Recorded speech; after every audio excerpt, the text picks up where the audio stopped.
today's video, back to mini vlog ang Momshi. Ito nga pala yung itsura pagkalabas ng pintuan. Medyo madaming gamit dito. Napabayaan ko kasi yan gawa no. Nag-staycation kami. Tapos, inabot ng ilang araw ang pahinga ng Momshi. Grabe naman talaga yan. Madami na rin kaming labahin. Especially yung mga pinagdadala namin sa hotel. Mga naisuot. Kaya kailangan ko na malabhan. So, una na dyan ay, eto, binuksan ko na muna yung shower curtain para naman mas pumasok yung liwanag dito at para mas maging mahangin. Meron pa palang mataas na plastic cover dito na sa likod ng washing machine. Diyan ko iniipit yung shower curtain para hindi siya basta-basta na lang sumara. And then, ito na nga, napansin ko maalikabok yung sahig. Kaya naman, for the walis na nga muna tayo dito. Tapos, yung iba palang ginamit namin na mga floaters, mga tuyo naman na, nilagay ko na doon sa isang container na ang laman ay puro pang swimming. Tapos, yung maleta na ginamit namin sa hotel, inayos ko na rin. Kasi before, nakalagay yun talaga sa apartment ni Papa. May mga laman talaga yun. So, binalik ko lang yung dating laman at pupunasan ko nga muna itong lamesa dahil dito ako magtutupi. So, yung mga nakalagay nga pala na ibang bagay dyan sa lamesang mahaba, yan yung mga kailangan kong gawa ng content sa mga susunod na araw. Pinagtatanggal ko na rin yung mga nakasampay dito para naman lumiwanag naman dito sa may labas namin. Dahil alam nyo naman, ito na rin yung laundry area namin. Kaya naman yung pinsan ko, naalala ko tuloy lagi.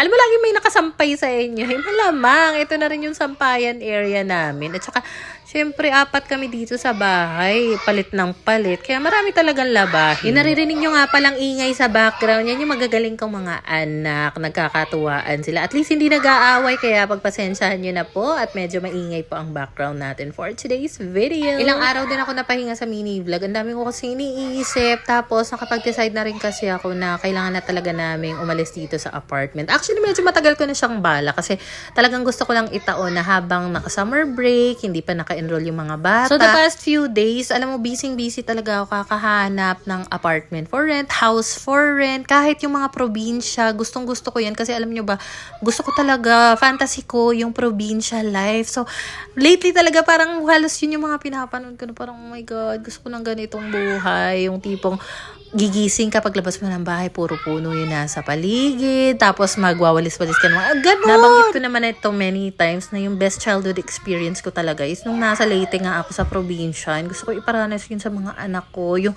slow living, slow life. Pero ang bala ko kasi talaga is kung probinsya man, yung tipong hindi na kailangang mag-aeroplano o mag-roro. Yung tipong pwedeng ibiyahe lang ba.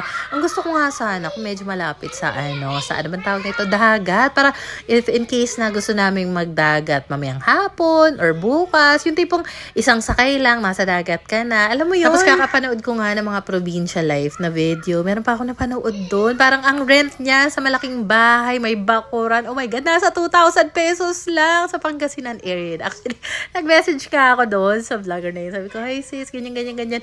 Baka meron kang alam na ganyan yung rent.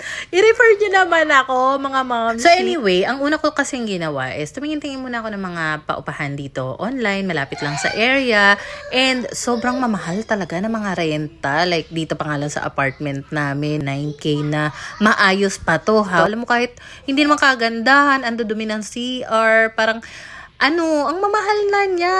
Probinsya naman yung Laguna, itong area namin dito. Pero feeling ko kasi medyo na siya commercialized na siya. Kumbaga, hindi na siya very province ang atake. Kaya siguro, ganun din kamahal yung mga renta dito. Tapos meron pa nga ako nakita. Sobrang interested ako kasi ang laki talaga ng bakuran niya. Apartment siya, 2 bedroom. Kaso, alam ko saan? Sa San Pascual, Batangas. Napakalayo niya, feeling ko, ha? Newly built kasi yung apartment na yun. Kaya nagustuhan ko siya. 2 bedroom para doon na kami lahat, sama-sama, pati si Papa.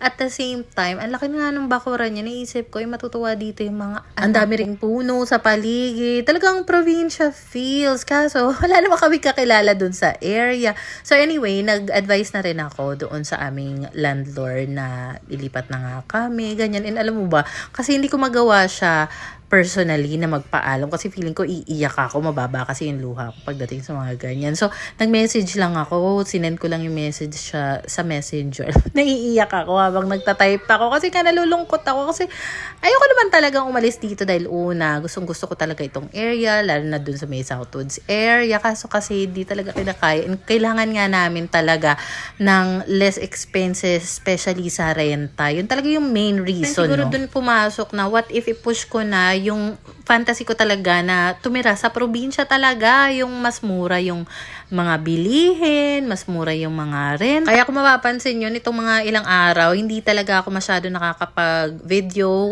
Hindi ako makapag-concentrate kasi ngayong isip ko, nandun sa paghahanap nga ng bahay, paupahan, kahit mag-caretaker kami sa bahay for the go. So anyway, meron pala kaming pupuntahang apartment. Medyo malapit lang naman sa amin. Nagbitbit ako dito ng tubig at saka ilang snacks, saging, kasi pupuntahan na namin yung unit para ma-check kung okay ba siya. Initially, ang price nung pupuntahan namin nasa 15,000. 2-bedroom siya. Pero ang nagustuhan ko kasi, meron siyang bakuran. Tapos pwede kang magtanim-tanim doon. Ay na nga, dito daw siya banda sa may likod ng Villa Lim na resort sa may Macarya lang. So sabi ko, ay malapit lang, pwede. Tara, puntahan natin. Tapos kung kailan naman nandito kami, hindi ko makontakt yung kausap ko. Gawa ng yung data ko, nag-expired na pala. Ay, hindi, naubos na, magic data. Tapos nakita namin dito nga, merong karatula, 150 pesos ang entrance. Yung pala pwede kaming pumunta dito. Day access yung 150. Pag si Kowa daw, pwedeng libre na. Magto 2 years na kami dito sa apartment this coming June. Yung ko lang nalaman yun. Sabi ko, how I wish noon ko pa nalaman para sana kung gusto naming mag-swimming, pwede kami doon. Kasi sabi ni Pinggoy, nagsa-swimming naman daw sila doon. Dati pa, na maliliit pa sila. So matagal na rin palang nag-ooperate yung Villa Lim na resort. Before naman, nadadaanan ko yung mga resort na yun kapag nagbabike ako. Pero alam ko kasi, ang alam ko is kailangan siyang rentahan like for an event, ganyan. Hindi ko alam na pwede pala yung day access. Kumbaga, entrance lang ang babayaran. Not bad, diba? Well, anyway, kinabukasan na nga pala ito. So, update lang dun sa pinuntahan naming apartment. Hindi ko na siya binidyohan. Kasi, alam mo, napakaluma niya talaga. Tapos, yung sink sa lababo, kinakalawang na. Tapos, pagpasok mo sa CR, alam mo talagang luma na talaga yung tiles, inidoro. May mga molds pa sa ceiling. So, hindi talaga siya healthy. At saka, kapag umulan, may possibility na baka bumagsak daw yung bubong. Nakakatakot, diba? So, hindi ko na pinush. Unless siguro kung ipapaayos yun ng may-ari. Tapos, basta yun. So, ekis na muna siya. Currently, wala pa naman kaming confirm na lilipatan. Pero, madali lang naman makahanap talaga sa totoo lang. Pag may pera, hindi. Kapag gusto, may paraan. So, I'm thinking na i-let go ko yung aircon ko kasi 1.5 HP yan. Masyado siyang malaki. If ever man na magkakaroon kami ng aircon, gusto ko yung maliit lang talaga. Like 0.5 horsepower or 1 horsepower lang. Pang-fit lang talaga sa kwarto. Also, kung kasama namin si Papa sa bahay, pwede ko na ibenta yung ref ko. Kasi meron naman siyang ref. Mas maganda yung ref niya. Mas malaki. So, yun yung dalawang appliances ko talaga na malalaki. Medyo mabibigat na kailangan kong i-let go. Mga 2 years mahigit pa lang naman sa akin yung mga So, if ever lang mga moms, sino meron kayong alam na mga paupahan, bahay, may bakuran, tapos affordable lang renta, kahit sa probinsya talaga yan. Let me know naman, share nyo sa akin or i-tag nyo ako para ma-check ng mamshi niya, ha? Alam mo yung nararamdaman ko ngayon? Kinakabahan ako, natatakot ako, but at the same time, excited ako. Parang nililook forward ko kung ano na naman yung mangyayari sa amin. Gawa ng, syempre, kailangan try naman kami sa ibang lugar kasi nga dito hindi talaga uubra. And just in case lang, kasi baka may maging interesado, kapag umalis kayo, sino nanditira dyan sa apartment nyo?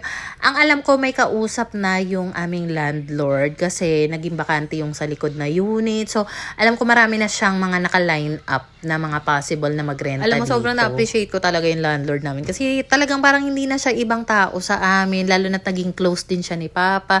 So, habang nung naka-message ko nga siya, nung nagpaalam ako, sabi ko, pasensya na po talaga, ganyan. Ano ka ba? Wala yun. Parang pamilya na kayo. Alam mo, na-touch talaga ako doon. Kasi parang sa amin, tingin namin sa kanya, parang pamilya na namin siya. And ganun din pala yung tingin niya sa amin. So, I really appreciate it. Sa dami nga pala ng kuda ko, eto na nga pala yung last load ko. Naubos ko na lahat ng mga labahin ko sa laundry basket. At ito na talaga yung pinakahuling lalabahan ko. So, ayun lang naman, ang latest chika sa buhay ng Momshi. Alam mo, kinakabahan ako, excited ako, mixed emotion talaga, but I know na hindi naman kami pababayaan ni Lord. So anyway, babalitaan ko na lang kayo kung meron pang mga latest ganap or update. Char, kala mo naman talaga. Bye!